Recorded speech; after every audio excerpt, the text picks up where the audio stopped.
Hello, नमस्ते, welcome और welcome back to my channel. मेरा नाम है रसिका। स्वागत है फिर से एक और बार आप सभी का मैट ओवर मेडिसिन में। मैंने ये सोचा नहीं था कभी भी कि किसी एक स्पेसिफिक यूनिवर्सिटी के बारे में मैं दो वीडियो बनाऊंगी, है ना। क्योंकि मैं किसी भी वीडियो में इतनी सफिशिएंट इन्फॉर्मेशन दे देती हूँ कि उस वीडियो के बाद आपको किसी भी वीडियो की ज़रूरत ना पड़े। उस यूनिवर्सिटी से रिलेटेड जो भी चीज़ें इंपॉर्टेंट हो मैं बेस्ट पॉसिबल वे में प्रेजेंट करने की कोशिश करती हूँ। आज हम बात करने वाले क्रास्नोयार स्टेट मेडिकल यूनिवर्सिटी की इतनी ज़्यादा हाइप कैसे हो गई। ठीक है, जब मैंने वीडियो बनाया था उसके बारे में, उसी यूनिवर्सिटी के बारे में, तब रियरली कोई जानता था। और आज ये यूनिवर्सिटी एकदम इतनी ज़्यादा पॉपुलर कैसे हो गई। ठीक है, तो उसके बारे में हमें डिस्कस करना बहुत ज़रूरी है क्योंकि इसी के अराउंड बहुत सारी चीज़ें मेस्ड अप है। अब क्या चीज़ें मैस्ड है वो जानने से पहले, अगर आप क्रास्नोयार्स के बारे में बिल्कुल ही नहीं जानते, आप न्यू हो, ठीक है, तो आप जाके मेरा वीडियो चेकआउट कर सकते हो जो फर्स्ट वीडियो मैंने बनाया था, सो दैट आपको सारी इन्फॉर्मेशन पता चले। यूनिवर्सिटी के फीस स्ट्रक्चर से लेके यूनिवर्सिटी में क्या खासियत है, सारी चीज़ें मैंने बता रखी है अपने वीडियो में। प्लस आप क्रास्नोयार्स के अगर बजट के बारे में डिटेल में नहीं जानते होगे कि पर्सनल एक्सपेंस मिलाने के बाद कितना क्रास्नोयार्स का बजट जाता है, तो आप मेरा ये वाला वीडियो चेक कर सकते हो।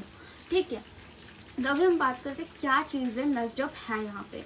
तो अभी मेस्ड अप चीज़ें जानने से पहले एक ब्लेंडर जो हो चुका है उसके बारे में बात करना तो बहुत ज़्यादा इम्पोर्टेंट है क्योंकि उसी के अराउंड सारी चीज़ें हैं। It is not only about Krasnoyarsk, बहुत सी यूनिवर्सिटी में हो रहा है ये चीज़ें, बट क्रास्नोयार में ये चीज़ें और भी ज़्यादा मेस्ड अप हुई है। तो उसके बारे में बात करते हैं। बात करते हैं एक एक्स स्पेसिफिक यूनिवर्सिटी की जिसकी वजह से ये पूरा वहीं पे ये ब्लंडर पूरा हुआ है। ठीक है, 900 एप्लीकेशन गई है स्पेसिफिक यूनिवर्सिटी में।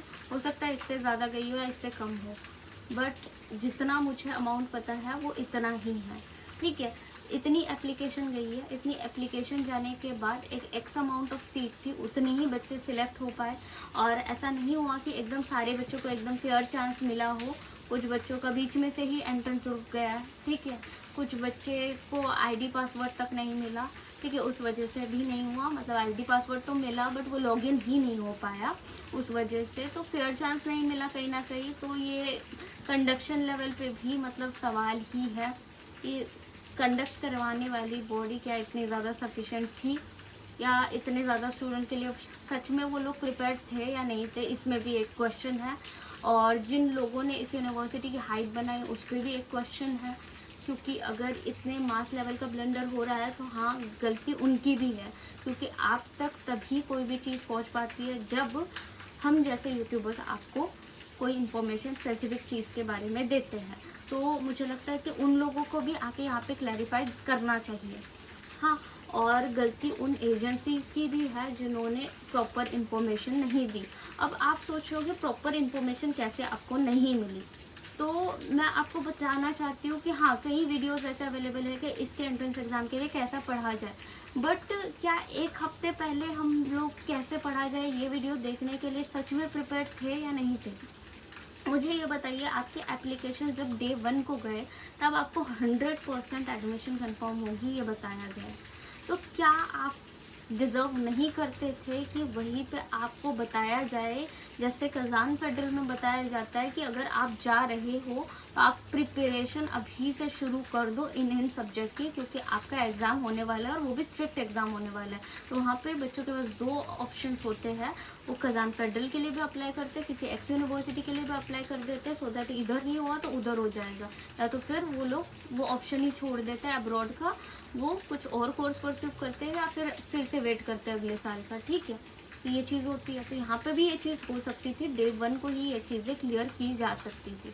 अब हम चलो मान भी लेते हैं कि ये चीज़ें ऑल ऑफ द सडन हुई है, but all of the sudden होने के बाद भी आपको ये चीज़ें 1 महीने से ही शायद आप अवेयर थे कि ये चीज़ें होने वाली है। तो उसी टाइम पे आपको यहाँ पे आके जितनी भी चीज़ें आप कंडक्ट करवा रहे थे, चाहे वो वीडियोस हो, चाहे वो लाइव स्ट्रीम हो, या चाहे वो आपके वेबिनार से या कुछ भी हो, उसमें आप बोल सकते थे कि आप हमारे सोर्सेज जो हम आपको एंटरटेनमेंट पर्पज़ के लिए या एजुकेशनल पर्पज़ के लिए जो भी यहाँ पे स्ट्रीम आपसे शेयर करते हैं, वीडियोस आपसे शेयर करते हैं, शायद उससे आपको थोड़ा कट आउट होकर अभी पढ़ना शुरू कर देना चाहिए। 1 मंथ भी मुझे लगता है बहुत इनफ होता सब बच्चों के लिए पढ़ना, और फिर एक फेयर तरीके से एग्ज़ाम होना चाहिए था, क्योंकि आपने हर चीज़ें दिखाई, बट एक फेयर तरीके से एग्ज़ाम शायद आप भी उसमें इन्वॉल्वमेंट लेते और कंडक्ट करवाते तो एक अच्छे वे में हो जाता ये चीज़ें और एक फेयर वे में होता, मुझे लगता है। चलिए, यहाँ पे जो चीज़ें हुई, ठीक है। आपने इतने लेवल पे उस यूनिवर्सिटी को रख दिया और उस यूनिवर्सिटी को अच्छा दिखाने के चक्कर में 100 यूनिवर्सिटी की आपने बुराइयां कर दी, ठीक है। तो क्या आपका फ़र्ज़ नहीं है कि अगर किसी बच्चे का नहीं हो पाएगा तो कोई बात नहीं, आप सामने आके एक अपनी गलती एक्सेप्ट कर लेते कि हाँ, हमने एक हाइप बनाई, उसके वजह से क्या हुआ कि ये पूरा ब्लंडर हुआ। अब उसके बाद क्या कर सकते हैं, this is the best possible way and this is how we resolve this problem, कि ताकि फ्यूचर में आपके साथ ये कोई प्रॉब्लम ना आए, क्योंकि आपने 100 लोगों को बोल दिया कि वो लोग फ्रॉड है, ठीक है, वो लोग स्कैम्स कर रहे हैं या कुछ कर रहे हैं। बट क्या आपकी रिस्पॉन्सिबिलिटी नहीं है कि आप ये बताओ बच्चों को, जो बच्चे हैं अभी भी लेफ्ट आउट, उनको बताओ कि ऐसा ऐसा है। कुछ बच्चों ने तो एमबीबीएस अब्रॉड का ड्रीम ही छोड़ दिया, क्योंकि उनके 25,000, 30,000, 40,000 जितने भी उन्होंने पे करे, उसके बाद उनको 100% गारंटी दी गई, नहीं एडमिशन हुआ तो उन्होंने छोड़ दिया कि भाई सारे लोग ऐसे होते हैं, ये सोच के। तो आपको नहीं लगता जो बच्चे का ड्रीम था वो परस्यू करना चाहता था और कहीं ना कहीं वो आज आपकी वजह से डिमोटिवेट हो रहा है, तो आओ एंड से sorry to them and give them path, क्योंकि आप ही थे जो उंगली पकड़ के लाए थे उसका। बट अभी ऑल ऑफ द सडन आपने छोड़ दी, बोला कि इधर चले जाओ उधर चले जाओ। जिन यूनिवर्सिटीज़ के बारे में आप बुरा बोला करते थे, जैसे आपने कबारदीनों को बोला कि कबारदीनों में 2 फैकल्टी चेंज हो गए, उसकी वजह से वो अच्छी हो गई, तो अब जो यूनिवर्सिटीज़ को आप प्रीवियसली और बुरा बोलते थे उनके बारे में भी बताओ कि वहाँ पे कितनी फैकल्टीज चेंज हुई है ना, सो दैट बच्चे क्लियर हो जाए। अब क्रास्नियार्स्क के पॉइंट पे फिर से वापस आए तो यहीं पे क्या हो रहा है, क्रास्नियार्स्क में not only about this student, ये स्टूडेंट तो जा ही रहे हैं, बट ये ऐसे मतलब सोर्स वाया जा रहे हैं जो सोर्स ने 100% वहाँ पे कराने को बोला था एक्स यूनिवर्सिटी में, वहाँ नहीं करा पाए, बट यहाँ कराएंगे ये लोग आपका, ये बोल के करा रहे हैं। मुझे प्रॉब्लम सबसे पहले इस चीज़ की, ये बोल के करा रहे हैं हम यहाँ पे ऑफिशियल हैं। आप क्या सच में सच बोल रहे हो? क्योंकि इस यूनिवर्सिटी में इसके बारे में मैं इतना अच्छा इसलिए बोलना चाहती हूँ क्योंकि मैं डे 1 से इसके फेवर में रही हूँ। इवन दो अगर अच्छी नहीं होती तो मेरे सिबलिंग का शायद यहाँ पे एडमिशन नहीं होता, जिसका कॉन्ट्रैक्ट लेटर आ चुका है, तो मुझे इसके बारे में A to Z सारी इन्फॉर्मेशन है, ठीक है। हो सकता है कोई 60,000 एक्स्ट्रा ले रहा हो, 70,000 एक्स्ट्रा ले रहा हो, दैट इज़ ओके। उसके आगे अगर कोई ले रहा होता है तो मैं बच्चे को बोलती हूँ कि नहीं, यहाँ पे मत जाओ, यहाँ पे लॉस है आपका पर्सनल लेवल पे, क्योंकि आप उतना ही पे करो जितना रिक्वायर्ड है, जिसमें आपका सारा प्रोसेस हो रहा हो, चाहे वो आपसे OTC ले रहे हो या रजिस्ट्रेशन चार्ज ले रहे हो या कंसल्टेंसी चार्ज ले रहे हो या और भी कोई चार्ज रख रखा हो, तो देखो कि उसमें क्या क्या कवर हो रहा है, क्योंकि यहाँ पे भी बहुत स्कैम करने लग गए हैं बहुत सी कंसल्टेंसीज, कि यहाँ पे भी सारी चीज़ें इंक्लूडेड नहीं है। स्टिल आपको बोला जा रहा है कि एडमिशन ले लो, कोई बात नहीं है, तो आपको यूनिवर्सिटी में जाके अमाउंट देना है, ऐसा कुछ नहीं है। देखिए, आप एक चीज़ जान लीजिए, आपके जितने भी इसेंशियल डॉक्यूमेंटेशंस हैं, प्लस आपके मेडिकल चेकअप है, इंश्योरेंस है, ठीक है, ये सारी चीज़ें जहाँ कवर हो रही है वहीं से जाओ, क्योंकि हम इन्हीं चीज़ों का पे करते हैं। इसके अलावा और भी और भी होती है बहुत सी इंपॉर्टेंट चीज़ें, बट ये सबसे ज़्यादा मेन इंपॉर्टेंट चीज़ें होती है, तो इस पर ध्यान रखो, पैकेज पे ध्यान रखो, सो दैट आपको कोई भी कल को चल के ये ना बोल पाए कि हमने आपको बताया था कि इतना बजट है, फर्स्ट ईयर में आपको इतना इतना लगेगा और फिर सेकेंड ईयर से कम हो जाएगा, क्योंकि सेकेंड ईयर से किसी भी यूनिवर्सिटी में कम नहीं होता। अब क्रास्नियार्स्क की बात करें तो 3,19,600 रूबल यहाँ का इस साल का इंक्रीमेंट वाला फीस है, जो कि ऑनवर्ड भी कंटिन्यू होगा। तो अब क्या बोला जा रहा है कई कंसल्टेंसीज द्वारा कि नेक्स्ट ईयर से आपका सारे डॉक्यूमेंटेशन जो चेकअप वीज़ा एक्सटेंशन कराने होता है वो सब कुछ मिला के प्लस हॉस्टल फीस भी मिला के आपका 3,05,000 में सब कुछ हो जाएगा, विच इज़ रॉन्ग यार, क्योंकि आप किसी को मिसगाइड नहीं कर सकते। और फिर उसका एक्सप्लेनेशन जब पेरेंट्स मांगने जा रहे, जब मैं उनको अवेयर कर रही हूँ, तो वो ये बोल रहे हैं कि यहाँ पे 20% स्कॉलरशिप मिलती है इसलिए हमने वो अमाउंट कम कर दिया। Is it logical? हर किसी को मिलेगा ये बात सही है? कुछ कंसल्टेंसीज वाले अब और एक और नई फंडा अपना रहे हैं कि मेस का भी आपसे इंडिया में ही चार्जेस ले रहे हैं, जबकि मेस यहाँ पे अभी इन प्रेजेंट अवेलेबल नहीं है, उस पर सिर्फ बात चल रही है।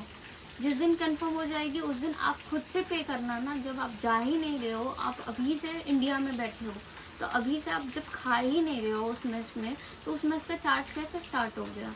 मत दो यहीं से, आपका हॉस्टल फीस आपको वहीं पे करना है, ठीक है। तो इन सब चीज़ों का देना इलॉजिकल है, तो इन सब चीज़ों से आप अवेयर रहो।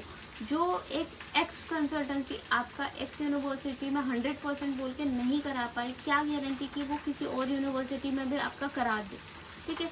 आई नो इस यूनिवर्सिटी में कोई दिक्कत नहीं है, कोई कुछ नहीं है, बट एक सोर्स प्रॉपर होना बहुत ज़्यादा इम्पोर्टेंट है। क्योंकि जब हम लोग मेरे भाई के बारे में सोच रहे थे तब हमने बहुत रिसर्च करी है, उसके बाद ये यूनिवर्सिटी चूज़ करी है, ठीक है।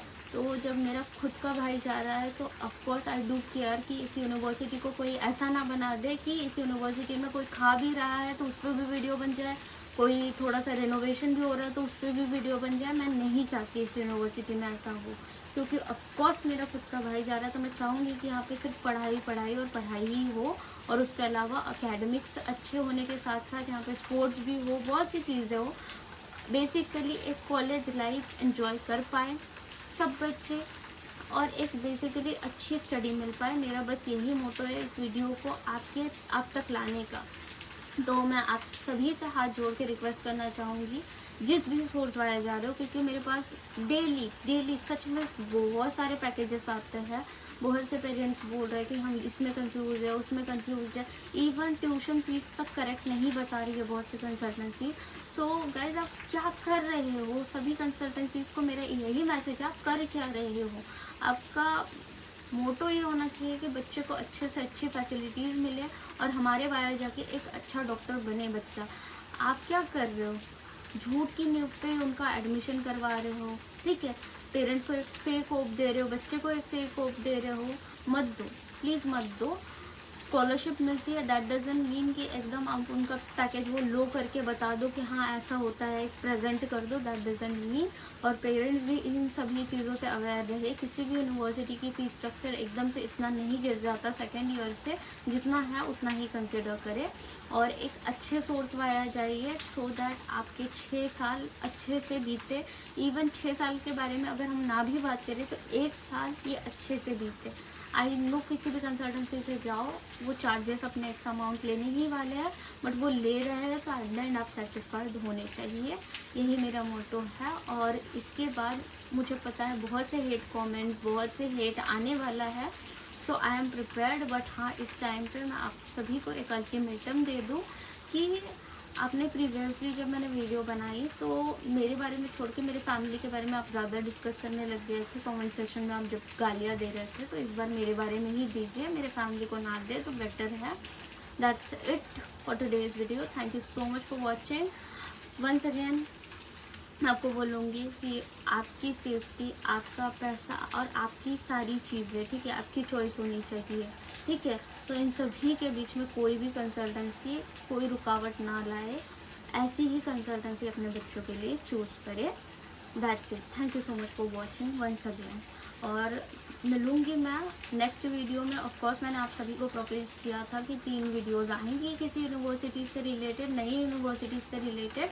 सो ऑफकोर्स वो आएगी, ठीक है। और मैं कोशिश करूँगी 1 वीक के अंदर मैं तीनों वीडियोस पोस्ट कर दूँ, सो दैट आप के लिए भी ईजी हो जाए यूनिवर्सिटीज़ के बारे में मैक्स टू मैक्स इन्फॉर्मेशन जानना। That's it. Thank you so much.